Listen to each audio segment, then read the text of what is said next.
everyone, and welcome back to our AMIS Runtime series. In this video, we're going to take a look at the AMIS Runtime folder structure, and then we'll run a simple script so you can see how runtime works in practice.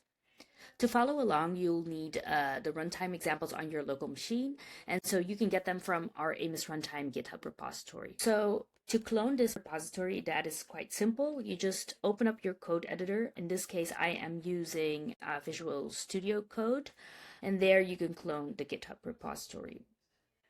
Voila, as you can see, we've cloned the GitHub repository successfully, and now we should be able to open it up. And indeed, you can see that the AMIS Runtime folder has been cloned. And so let's now look at the project layout. Here we have our core runtime modules, and here we have our API bindings. You can find documentation here as well to see what AMIS runtime capabilities are, and here you have your set of examples. Next, if you have Node installed, you can easily start scripting. You can run any script just by navigating. So going back to your terminal, I think I closed mine. So voila, we're back in the terminal. And there you can basically go to the folder, so cd to examples, and then you can run your first script. So let's do that now. We just run node and then we add the script. So let's say first script.js, which is this script in particular, which we will go through in the next video, but we'll execute it now.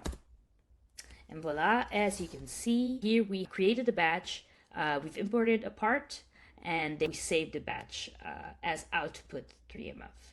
If we would now open this up in our desktop app, you could basically see runtime examples, out folder, output, that you imported a part, and now you can see how it looks inside AMIS Pro. And voila, you have executed your first script.